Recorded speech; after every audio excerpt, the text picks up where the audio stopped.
Graças a todos. Vamos abrir as nossas Bíblias ainda em Mateus 16. Mateus 16. E nós vamos ler a partir do verso 23.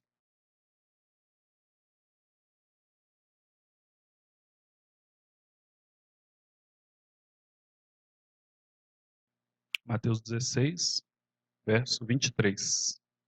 Amém? Jesus virou-se e disse a Pedro: Para trás de mim, Satanás. Você é uma pedra de tropeço para mim e não pensa nas coisas de Deus, mas nas dos homens. Então Jesus disse aos seus discípulos: Se alguém quiser acompanhar-me, negue-se a si mesmo, tome a sua cruz e siga-me. Pois quem quiser salvar a sua vida, a perderá. Mas quem perder a sua vida por minha causa, a encontrará.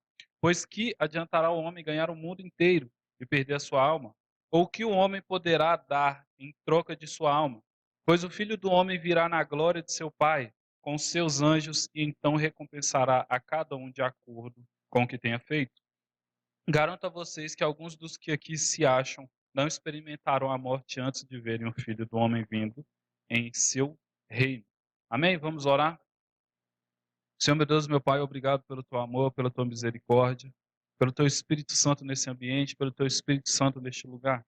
Venha nos guiar, meu Pai, mediante a tua palavra, mediante o teu ensino, mediante a tua vontade. Só tu és santo, só tu és poderoso e só tu és maravilhoso, Senhor. Muito obrigado por tudo, meu Deus. Amém. Glória a Deus. Todo mundo bem, todo mundo tranquilo, todo mundo feliz. Hoje eu estava estudando sobre. Primeiro, ontem eu estava estudando, né, a ministração de hoje. E a ministração de hoje seria Êxodo 1. Só que deu a célula, eu tinha esquecido da célula, e eu falei, gente, eu não tenho palavra para ministrar na célula. Falei, então vai Êxodo 1 na célula, que foi a palavra que foi ministrada ontem. A gente falou sobre cultura, né? E sobre cultura sobrepondo a cultura, sobre a cultura do mundo tentando sobrepor a cultura cristã que está estabelecida no mundo ainda, que não foi retirada. E hoje eu falei, não, tá bom, já que Êxodo 1 foi ontem, eu não vou repetir a mesma ministração, eu vou estudar algo para hoje. E aí eu comecei a estudar sobre temer a Deus, sobre o temor a Deus. E aí eu fui estudando, deu umas 3 horas, já estava tudo anotado, tudo certinho. Aí deu 4 horas, não era essa mensagem. Eu falei, meu Deus do céu, não é temer a Deus, é outra coisa. Aí eu fui indo, até que eu cheguei aqui, em Mateus 16. E eu cheguei em Mateus 16 pelo temor a Deus, mas porque aqui tem algo que me impactou mais do que o temor a Deus. Porque quando eu estava estudando o temor a Deus, eu cheguei aqui em Pedro.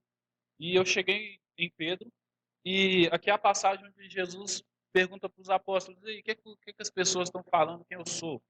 Quem que eles acham que eu sou? Eles falam, uns falam que você é Elias, outros falam que você é Jeremias, outros falam que você é João Batista. Tá. Eles acham isso. E vocês? O que vocês acham que eu sou? O que vocês acham que eu sou? E aí Pedro vai e fala, tu és o Cristo. Tu és, cadê? Tu és o Cristo.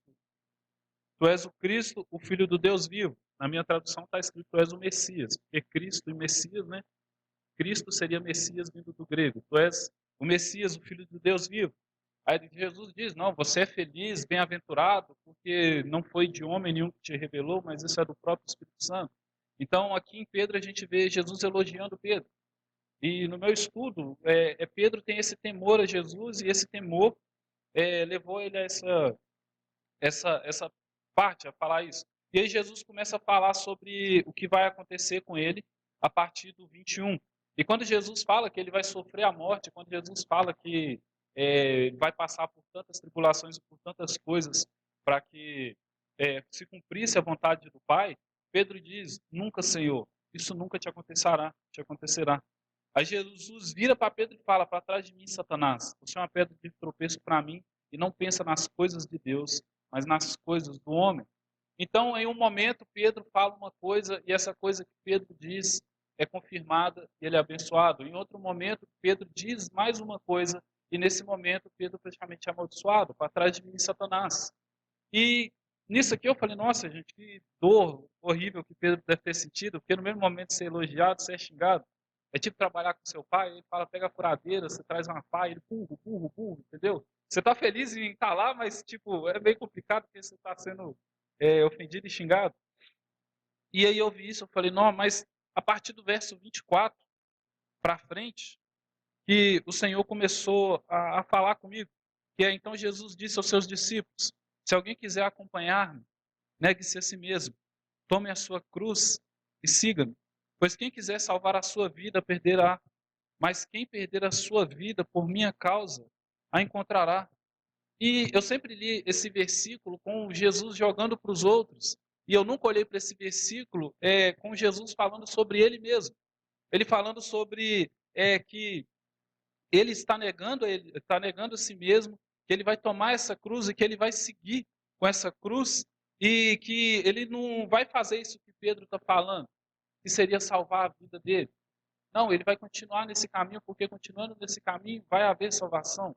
Eu falei, nossa, que incrível, Jesus está falando dele mesmo, e mesmo falando dele mesmo, ele ainda está falando da gente sobre o caminho que a gente tem que seguir, sobre a gente se negar, sobre a gente carregar a nossa cruz, sobre a gente continuar caminhando em frente, e sobre a gente não se importar com a nossa vida. E é engraçado isso, porque é difícil a gente não se importar com a nossa vida, é difícil a gente não amar a nossa vida, é difícil a gente não olhar para as coisas lá fora e não querer as coisas lá fora. É muito difícil isso. E Jesus fala isso, e Jesus vive isso, e Jesus apresenta isso para os apóstolos, e os apóstolos eles seguem isso. E aí vem o 26. Pois que adiantará o homem ganhar o mundo inteiro e perder a sua alma, ou que o homem poderá dar em troca de sua alma? E, sabe, aqui, essa parte de perder, ganhar o mundo e perder a alma, a gente tem algumas coisas muito interessantes na Bíblia. Primeiro, alma, a primeira vez que alma é dita na Bíblia é lá em Gênesis 2, no versículo 7, que é quando o Senhor sopra quando o Senhor faz o homem a partir do pó da terra e sopra nas suas narinas, e aí o homem se torna alma vivente, ou em algumas traduções, ser vivente. E aí é a primeira vez que alma é descrita. Então, o homem não tem como o homem viver sem a sua alma aqui na terra. Ele precisa do corpo, mas ele precisa da alma, ser esse ser vivente e continuar caminhando. E eu estou falando isso porque em algumas outras religiões, as pessoas têm uma ideia de uma separação de alma do corpo. Existe o corpo, existe o espírito, existe o perispírito, existe outra parada que eu não sei o que é, e existe a alma. E a junção de todas essas coisas é o ser humano, é essa pessoa. E já no cristianismo isso não se encaixa. No cristianismo, o seu corpo, junto com o fôlego de vida, é a sua alma. Você está em total conexão com isso. E aqui diz que adianta ganhar o mundo inteiro e perder a sua alma. Então está falando que adianta você ganhar o mundo todo, mas você morrer. Que adianta você ganhar tudo lá fora, mas você morrer. E aí eu fiquei perguntando, não, mas quer dizer então que eu vou ganhar o mundo, mas depois que eu morrer, eu vou perder a minha alma. Então, isso é um processo que vai encaminhando, mas só depois que eu morro é que eu perco a minha alma. E aí, eu encontrei Eclesiastes 2:10. Eu vou até ler Eclesiastes 2:10. Eclesiastes, Cânticos, Provérbios, Eclesiastes. As minhas Bíblias elas não me ajudam. É uma Bíblia que a ordem é errada, é outra Bíblia que... Não. Mas Eclesiastes 2:10, e Eclesiastes 2:10 conversa com o versículo que nós estamos lendo. Está lá escrito: não me neguei nada que os meus olhos desejaram, não me recusei a dar prazer algum ao meu coração. Na verdade, eu me alegrei. Em todo o meu trabalho, essa foi a recompensa de todo o meu esforço. Contudo, quando avaliei tudo que as minhas mãos haviam feito e o trabalho que eu tanto me esforçara para realizar, percebi que tudo foi inútil, foi correr atrás do vento. Não há nenhum proveito no que se faz debaixo do sol. Então aqui Salomão, ele está falando sobre esse ganhar o mundo. Salomão, ele está falando, gente, é o seguinte, eu me tornei rei. Eu tive sabedoria, eu tive 1000 mulheres, foi Salomão, né? Foi. Eu tive 1000 mulheres, eu tive cavalos, carroças, eu tive um palácio, eu tive tronos, eu tive aquilo tudo, e eu não neguei nada que os meus olhos desejaram, os meus olhos viam, os meus olhos queriam, eu peguei aquilo para mim. Tudo aquilo que eu achava proveitoso, tudo aquilo que eu achava bom, eu trazia para mim e eu aproveitava aquilo. Então nós temos Salomão fazendo essa primeira parte do versículo, a parte A, ganhar o mundo.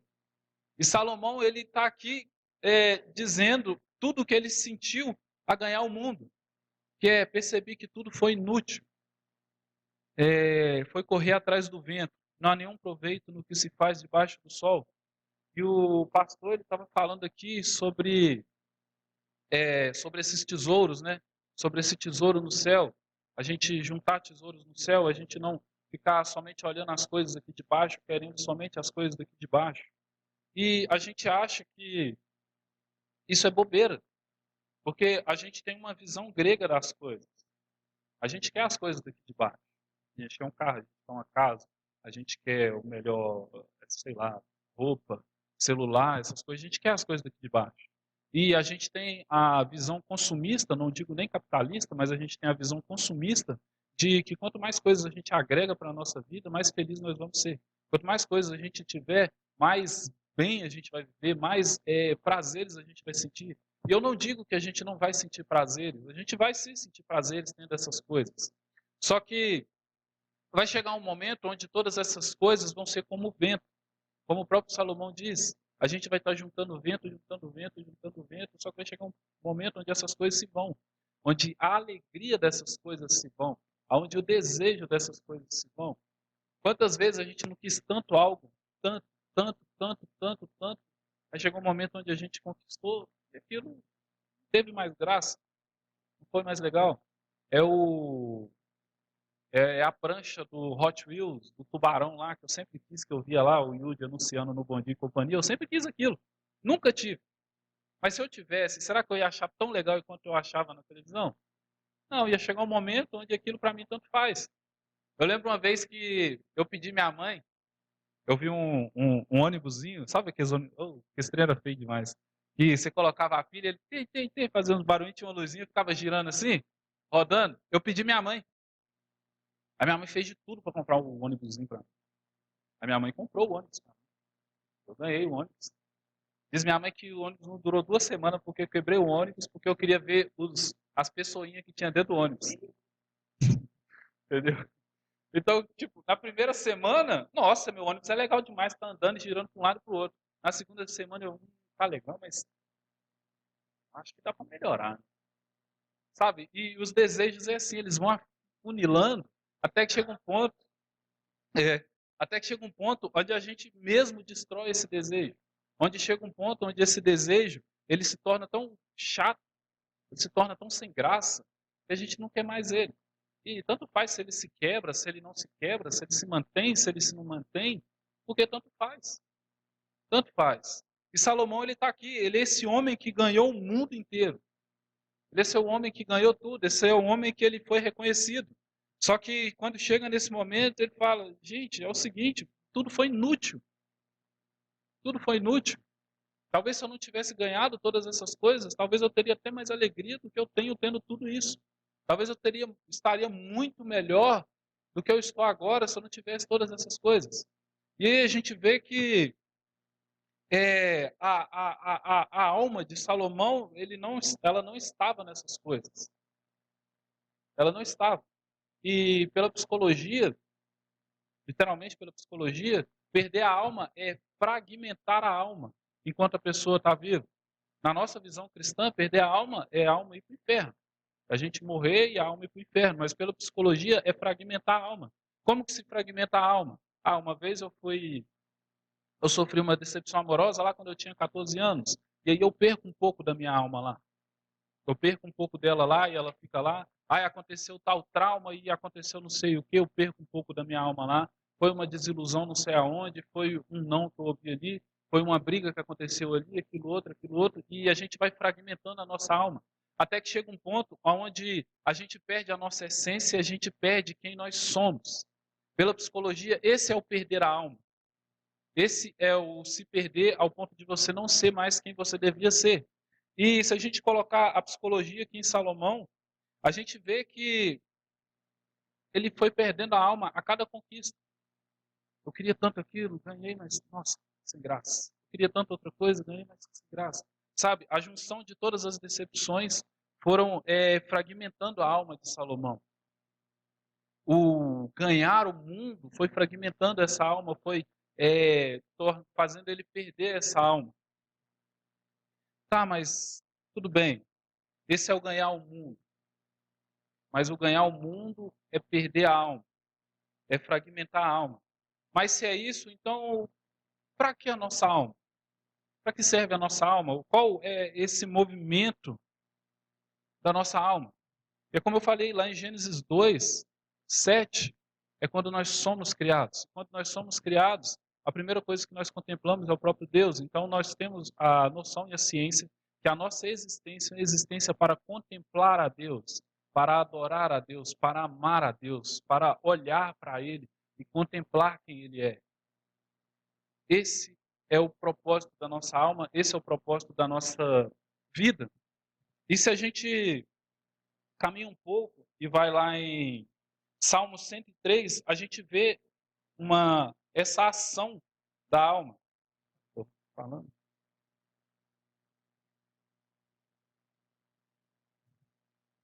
Em Salmo 103 está escrito: bendiga o Senhor a minha alma, bendiga o Senhor todo o meu ser, bendiga o Senhor a minha alma, não esqueça nenhuma de suas bênçãos. E é Ele que perdoa todos os seus pecados e cura todas as suas doenças, que resgata a sua vida da sepultura e o coroa de bondade e compaixão, que enche de bens a sua existência, de modo que a sua juventude se renova como a águia. O Senhor faz justiça e defende a causa do oprimido. Até aí tá bom. Então, é esse o mover da nossa alma. O mover da nossa alma é bem dizer o Senhor. Esse perder o mundo e ter a nossa alma é bem dizer o Senhor. É louvar ao Senhor, é adorar o Senhor. É bem dizer o nome dele e bem dizer o nome dele não somente com os lábios, mas bem dizer o nome dele com todo o nosso ser. Isso não significa que nós não vamos passar momentos difíceis e que nós não vamos passar tribulações. A gente pode lembrar de Salmo 42, e Salmo 42 diz: por que está batido a minha alma? Porque você está triste? Nós voltaremos e nós adoraremos de novo ao Senhor, nós voltaremos para a casa do Senhor, nós bendiremos o nome do Senhor mais uma vez, nós participaremos de suas festas de novo, nós adentraremos o templo de novo e nós honraremos ao nome dele de novo. Sabe, o propósito da nossa alma é bendizer ao Senhor. O propósito da nossa alma é louvar ao Senhor. O nosso propósito como ser vivente é adorar a Deus, é amar a Deus, é louvar e bendizer o santo nome dele. Esse é o propósito da nossa alma. Só que a gente quer viver como Salomão. A gente quer viver igual Salomão, a gente quer conquistar o mundo todo. E a gente não olha para a consequência desse conquistar o mundo todo. A gente não olha para a consequência de todas essas vitórias entre si, entre aspas. Né? Sim, todas essas vitórias, entre aspas. A gente tem um anseio pelo mundo tão grande, mas a gente não tem um anseio por Deus na mesma proporção. Sabe, a gente tem um anseio pelo mundo, mas a gente não tem um anseio por Deus. E esse anseio por Deus deveria ser muito maior do que o anseio que a gente tem pelo mundo.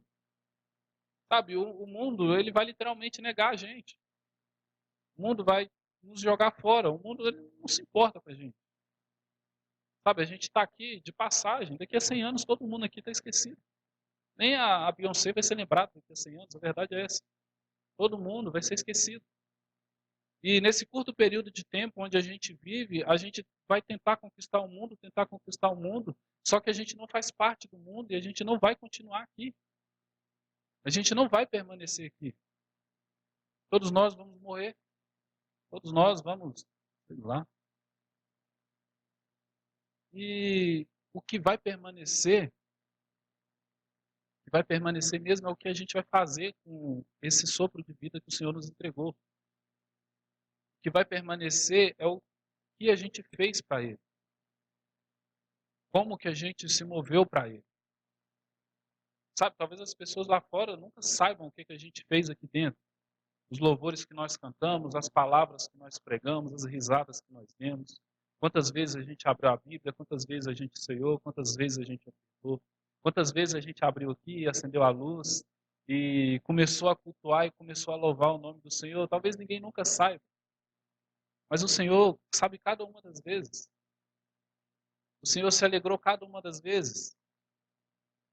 Sabe quantas vezes a gente não entrou por essa porta, quantas vezes a gente, no nosso quarto, a gente não orou a Ele, a gente não chamou a atenção dEle, sabe? Tentar chamar a atenção de Deus.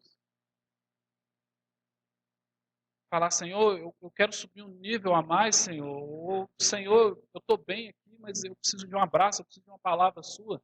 Eu preciso de alguma coisa sua. Só que a gente está, promoção do emprego, casa, carro, relacionamento, roupa, celular, projetor, cabelo, tênis, isso, aquilo outro, e todas essas coisas vão passar tão fáceis. Salomão disse, é o vento. Eu vi um pregador uma vez falando que a gente tem a mania de ficar juntando fumaça. A gente pega um pouquinho de fumaça, junta aqui, pega um pouquinho mais de fumaça, junta aqui, e vai juntando toda essa fumaça sem se esquecer que é dar um sopro, toda essa fumaça desaparecer das nossas vistas e desaparecer da nossa frente. Sabe, às vezes a gente é igual Pedro, a gente fala uma coisa certa, a gente age corretamente, só que quando o Senhor vai afunilar para ir um pouquinho mais fundo, a gente acaba pecando ali naquele momento, porque a gente não entende esse ir mais fundo. A gente não entende esse passo que o Senhor está dando. O Senhor vira uma esquina e a gente não entende, a gente quer continuar seguindo em linha reta. Mas não, é seguir Ele e continuar caminhando com Ele. E lá em Lucas 1,46,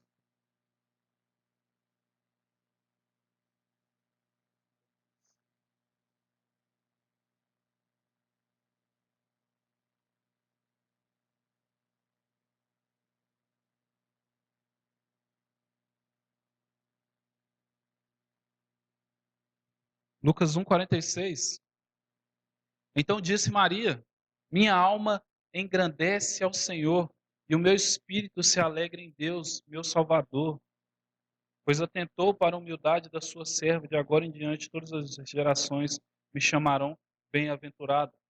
Pois o poderoso fez grandes coisas em meu favor, santo é o seu nome. A sua misericórdia estende-se aos que o temem de geração em geração.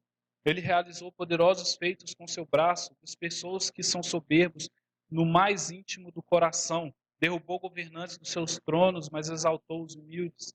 Encheu de coisas boas os famintos, mas despediu de mãos vazias os ricos. Ajudou a seu servo Israel, lembrando-se da sua misericórdia para com Abraão e seus descendentes para sempre, como dissera aos nossos antepassados. Maria está fazendo literalmente o que a gente deveria fazer todos os dias. Ela está fazendo o que nós deveríamos fazer. Olha como é lindo isso aqui. Minha alma engrandece o Senhor. Não são palavras, não são vestimentas, não são nenhuma dessas coisas. A minha alma engrandece o Senhor. É algo tão complexo para a gente que para a gente chega é metafórico. É algo além da compreensão. Dá vontade de chegar em Maria e falar, Maria, como que a sua alma engrandece o Senhor? Ensina como fazer isso com a alma. Como que a sua alma engrandece o Senhor? Qual vai ser o dia que eu vou poder expressar algo da mesma forma, da mesma essência que você está se expressando? Porque, sinceramente, é uma droga estar no raso. É horrível estar no mesmo lugar que eu estou e não sentir que se aprofunda e que vai mais fundo. Sentir que as minhas palavras são as mesmas palavras vãs e tolas. Sentir que as minhas expressões são as mesmas expressões. Sentir que não faz diferença se eu estiver no mundo falando sobre Sócrates, falando sobre Platão ou falando sobre Deus. A minha alma engrandece ao Senhor. Maria, que tempero é esse? Que profundidade é essa? Sabe, Maria aqui, ela não fez nenhum milagre. Ela não fez nenhum milagre, mas a alma dela engrandece ao Senhor. Isso é poderoso demais. A gente estava falando de Simão há algum tempo atrás, mas, nossa, será que nós estamos tão diferentes de Simão? Será que a gente está tão diferente dele? Será que a gente está tão diferente de Pedro, quando Pedro voltou para o barco e foi fazer as coisas dele? Porque, Senhor, eu não posso morrer de fome. Eu não posso te adorar integralmente, porque senão eu vou morrer de fome. Os luqués, os passarinhos, Senhor, eu não sou um passarinho. Eu preciso de roupa, mas os lírios, Senhor, eu não sou um lírio. Sabe, a minha alma engrandece ao Senhor. Sabe, faz sentido o Senhor colocar uma rosa no meio de uma floresta para ninguém enxergar, para ninguém ver. Faz sentido a beleza em um lugar tão escondido que ninguém consegue ver, que ninguém consegue enxergar? Porque é isso aqui que eu vejo.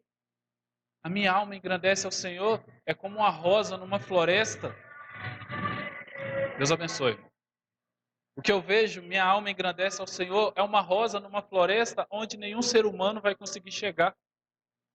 Onde nenhum ser humano vai conseguir tirar uma foto. Mas da mesma forma que a rosa, com a beleza dela, mesmo sem ninguém ver, louva ao Senhor, Maria está honrando ao Senhor. A mesma forma de honra, a mesma forma de adoração. Você acha que precisa de Jesus chegar em Maria e falar: Maria, aquele que ganhar o mundo vai perder a sua alma? Precisa. Mas para a gente, diariamente, o Senhor tem que falar: oh, Kézio, se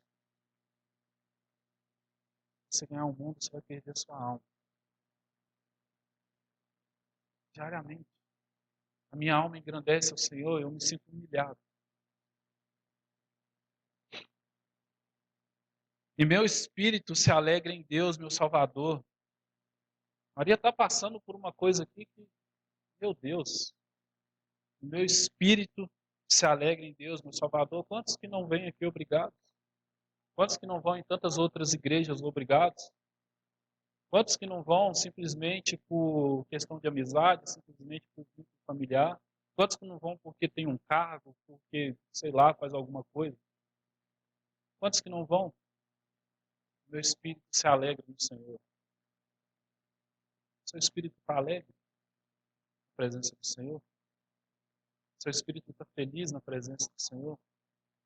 Seu espírito está contente na presença do Senhor? Ou será que o mundo lá fora está falando: amanhã você tem que trabalhar, você tem que acordar cedo, você não jantou ainda, está passando o domingão do Hulk. Não é o pastão, mas é o Hulk, serve. Sabe, falta uma centralidade de Deus nas nossas vidas. Eu vou falar algo aqui interessante. A gente lê Gênesis 1 assim, ó. No princípio, Deus criou os céus e a terra, depois vem o capítulo 2, depois o 3, o 4, o 5, não é? Os judeus, eles têm uma interpretação diferente, é uma interpretação centralizada. No princípio, Deus criou os céus e a terra, seria uma esfera. O versículo 2 seria outra esfera. O versículo 3 seria outra esfera. O que é que eles fazem? Na ideia deles, todo o universo é centralizado em uma coisa somente: Deus.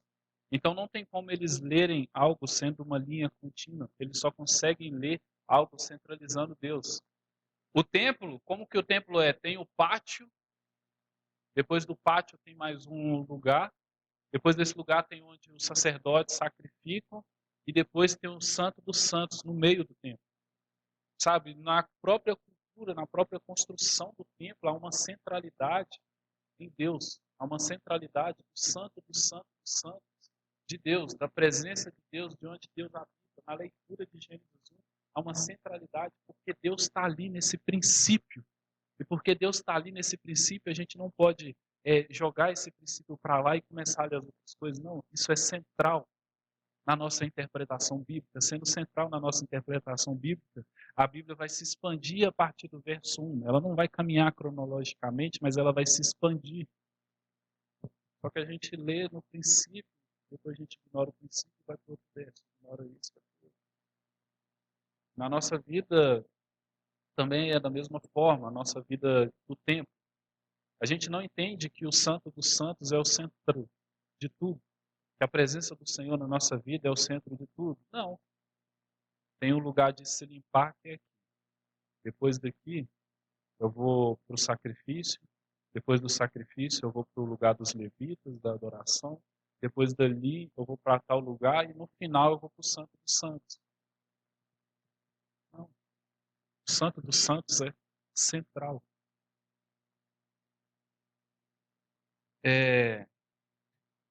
Meu Salvador, pois atentou para a humildade da sua serva. De agora em diante, todas as gerações me chamarão bem-aventurada, pois o poderoso fez grandes coisas em meu favor. Santo é o seu nome. A sua misericórdia estende-se aos que o temem de geração em geração. Ele realizou poderosos feitos com seu braço das pessoas que são soberbos no mais íntimo do coração. E é, foi mal, me perdi. Mas é isso. Esse, cadê? Esse Mateus 16, 16, 26. Pois que adiantará o homem ganhar o mundo inteiro e perder a sua alma? Ou que o homem poderá dar em troca de sua alma? Pois o Filho do Homem virá na glória de seu Pai com seus anjos e então recompensará cada um de acordo com o que tenha feito. Garanto a vocês que alguns dos que aqui se acham não experimentarão a morte antes de verem o Filho do Homem vindo em seu reino. E então recompensará de cada um de acordo com o que tenha feito. Qual a recompensa que merecemos, que receberemos? E nossa geração, o que a nossa geração pode receber, o que merece? Eu leio esses versículos e a minha cabeça ela fica doida. Fico, nossa, eu não consigo ter uma positividade em algumas coisas. Eu não consigo enxergar uma positividade. Porque a Bíblia ela é tão simplista em algumas coisas e quando eu olho assim para a nossa vida cotidiana, vida de igreja, às vezes até, eu não consigo enxergar essas coisas simples. Eu não consigo ver essas coisas simples. E aí quando o Senhor começa a falar de recompensa, dessas coisas, eu começo a conversar com ele e começo a mas que recompensa? Só de ser salvo, sinceramente, eu estou muito feliz. Eu estou muito feliz. Só que nem calvinista eu sou, viu, Senhor? Eu nem sei se eu sou salvo mesmo. Como eles creem na predestinação e tudo mais. Isso eu sei. Mas também não creio na vida livre. Eu sei que o que o Senhor fizer para mim é lucro. Estou muito feliz, eu estou muito satisfeito com o privilégio da sua presença, o privilégio do teu Espírito Santo.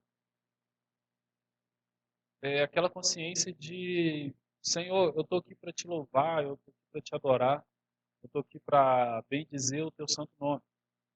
Eu não sei se eu faço da melhor forma possível, eu não sei se os caminhos que eu tenho seguido são os melhores.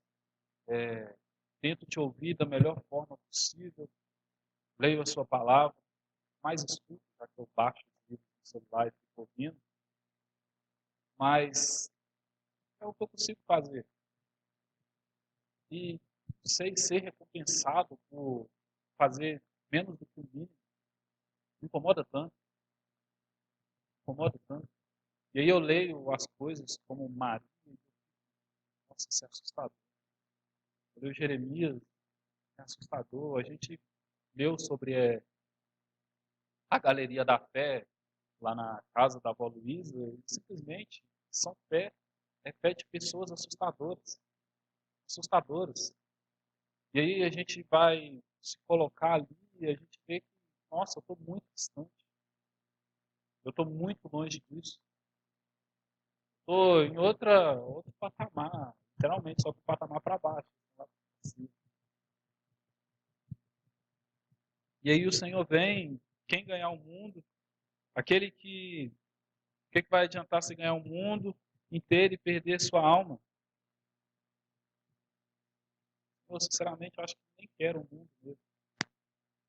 Me preocupo com a minha alma, mas sinceramente eu nem sei como que eu vou fazer para não perder ela também. Nossas almas, elas são desejosas de outras coisas. Elas anseiam outras coisas. E é difícil controlar isso. É difícil não abrir mão e, e deixar elas dominar. Lá em 2 Timóteo, 2 Timóteo,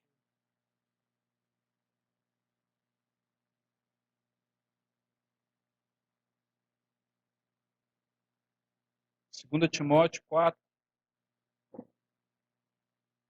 verso 6 em diante.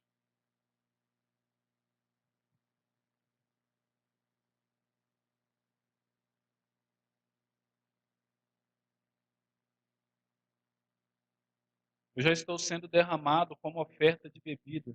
Está próximo o tempo da minha partida. Combati o bom combate, terminei a corrida, guardei a fé. Agora me está reservada a coroa da justiça que o Senhor, justo juiz, me dará naquele dia, e não somente a mim, mas também a todos os que amam a sua vinda. Eu já estou sendo derramado como oferta de bebida. Está próximo o tempo da minha partida. Paulo está ciente que a morte dele está se aproximando. Paulo está ciente que todo aquele propósito de Deus sobre a vida dele praticamente foi cumprido. Ele foi aos lugares que ele deveria ir, que ele pregou onde ele deveria pregar, que ele ensinou a quem deveria ensinar, que ele exortou a quem deveria exortar. A vida dele foi derramada como uma oferta de vida. Senhor, derramei inteiro, me entreguei inteiro. E agora a minha partida está chegando. Eu combati o bom combate, terminei a corrida, eu guardei a fé. Agora me está reservada a coroa da justiça que o Senhor, justo e juiz, me dará naquele dia. Não somente a mim, mas também a todos os que amam a sua vinda.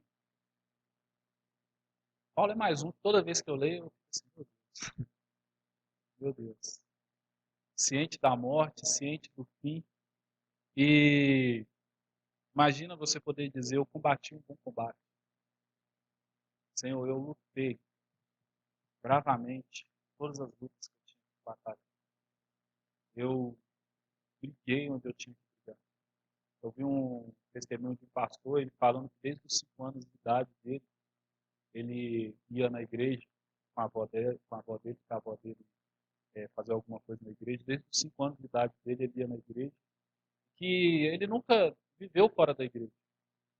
Ele ia com a avó dele desde os 5 anos, foi batizado, fez cursos de teologia, se formou pastor e acho que com 40 anos de idade, quando ele ministrou, ele já era pastor há quase uns 20 anos. Já era pastor, já pastoreava. E é interessante ver isso porque quantos de nós ficam 2 anos, sai, vai, faz outra coisa, faz outro negócio, outro, depois volta, depois sai de novo, vai dá uma travada ali, dá outra travada lá, sai, vai. Quantos de nós? Está aqui Paulo, ele foi, fez tudo. Ele foi e fez tudo. E agora ele pode dizer que tem uma coroa reservada para ele, uma coroa de justiça. Que o próprio Senhor ia dar para ele, e não somente a ele, mas também a todos que amam a sua vida. Sabe, em Salomão a gente leu sobre a perda, sobre alguém que perdeu, sobre alguém que ganhou o mundo sim, mas que estava perdendo a alma.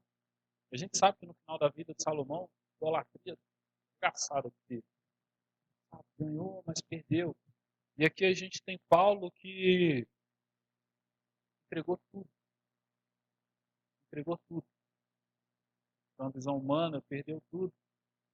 Mas que no final pode dizer que vai ganhar uma coroa de justiça, vindo de alguém justo, o justo juiz. Que essa coroa de justiça não seria entregue somente para ele, mas também para todos aqueles que crerem na vida de Jesus, creem na volta, sabe? É ganhar o mundo, perder a alma, mas também pode ser perder o mundo. É errado, é ganhar o mundo e perder a alma, mas também pode ser perder o mundo. Eu falei errado de novo. Vou ler o versículo. Aqui, ó. É ganhar o mundo e perder a alma, mas pode ser perder o mundo. Isso aí não. É ganhar o mundo e perder a alma, mas pode ser. Ah, vocês entenderam, eu não preciso falar, eu sei. Eu sei que vocês entenderam. Pode ser sobre isso também. Pode ser sobre isso também. A gente pode ganhar o mundo, mas eu acho que é melhor perder. Melhor perder e ganhar a alma. Poder chegar no final e dizer, Senhor, eu combati um bom combate. Algumas vezes eu tropecei na corrida. Eu admito, algumas vezes eu caí, algumas vezes eu machuquei meu joelho. Algumas vezes eu não aguentei correr e eu tive que caminhar.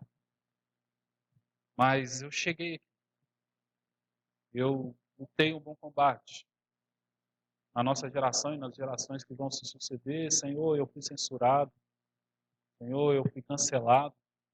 Senhor, aconteceu tais coisas, mas eu combati um bom combate e eu permaneci e eu continuei caminhando. Eu não deixei de crer em nenhum momento sequer na vida de Jesus. Eu sempre acreditei que o Senhor voltaria. Eu sempre acreditei na sua morte, na sua ressurreição, por amor de nós. Que a gente seja assim. Que a gente não vá como Salomão e tudo aquilo que os nossos olhos desejam, a gente queira tomar. Assim. A gente queira tomar. Mas que a gente ame ao Senhor, que a gente ame Ele, que a gente ame Ele. Ame Ele mesmo. Amém? Vamos orar? Senhor, meu Deus, meu Pai, obrigado, Senhor. Obrigado pelo teu amor, pela tua misericórdia, pela tua mão sobre as nossas vidas. Obrigado pelo teu Espírito Santo, meu Pai, por quem o Senhor é. Senhor, que nós não venhamos, meu Pai, tirar os nossos olhos do Senhor, meu. Que a gente não venha seguir os desejos dos nossos olhos, mas que a gente venha, meu Pai, seguir, meu Pai, tudo aquilo que a tua palavra nos diz. Senhor, a nossa alma é para te adorar. A nossa alma é para te louvar, a nossa alma é para bem dizer e engrandecer o teu santo nome. Senhor, que a gente não se afaste desses propósitos, que a gente não se afaste, meu Pai, daquilo que o Senhor colocou para a gente, meu Pai, daquilo que o Senhor anseia de nós.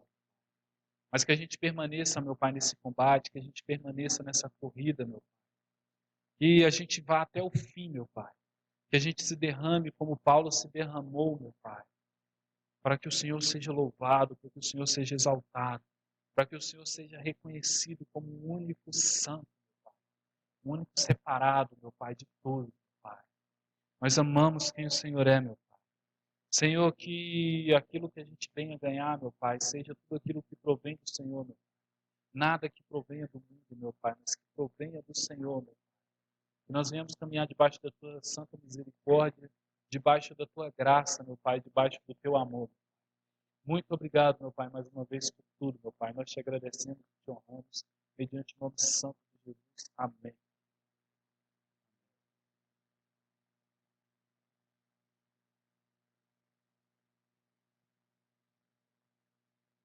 Glória a Deus, amém? Vamos nos colocar de pé. Vamos receber a bênção em nome de Jesus. Já recebemos aí a palavra, já recebemos aí o nutriente, já fomos guiados aí pelo Espírito Santo nessa noite, né? Através da palavra do Senhor. Tem alguém nessa noite que quer reconciliar o Senhor, quer entregar sua vida para Jesus? Alguém? Amém? Glória a Deus. Leve o teu pensamento a Deus agora. E nesse momento, agradeça a Ele. Exerça gratidão. Deixa acontecer contigo assim como Maria. Minha alma engrandece o Senhor. Vamos ter esse momento, vamos ter esse privilégio. Vamos buscar isso para nós. Pai, mais uma vez, Deus, fomos aqui edificados, Pai. Alimentados espiritualmente, fortalecido, Pai, pelo poder da Tua palavra. Pai, que nessa noite a nossa alma ela vem se alegrar a cada dia mais e mais. Que venhamos ansiar mais, Pai, pela Tua presença. Que venhamos, Pai, nos entregar mais a Ti, Senhor. Que possamos, ó Pai, agora ter atitudes, Pai, para negar o mundo, as concupiscências da carne. Venhamos agora, Pai, ter força para dizer não para o mundo.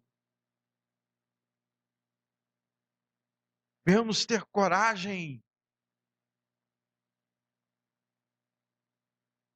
para negarmos a nós mesmos. Como disse Jesus, nega a si mesmo. Tome a tua cruz e siga-me. Ah, Pai, que instrução é essa que o Senhor nos dá? Que direção é essa que Ele nos dá? Para negarmos a nós mesmos.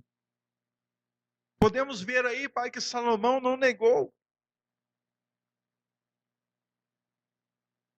Ele não negou a si mesmo, ele não negou suas vontades. Mas ele não obteve êxito. Pai, podemos olhar para Paulo e ver que ele negou a si mesmo. E mesmo na aproximação dos dias, ele faz uma declaração como essa: combati o bom combate. Ah, Pai,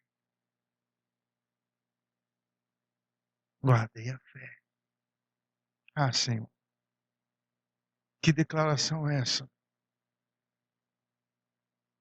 Para uma pessoa que literalmente está conectada contigo.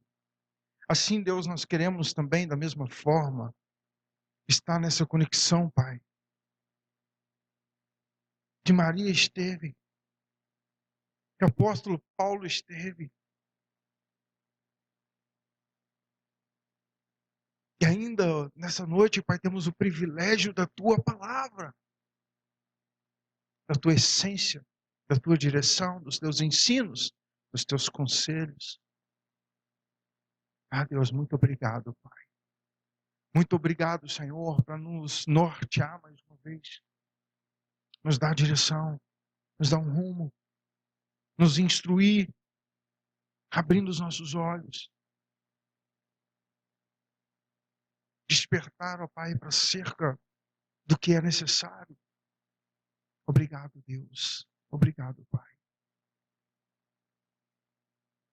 Que a nossa vida seja derramada como oferta viva ao Senhor, meu Pai.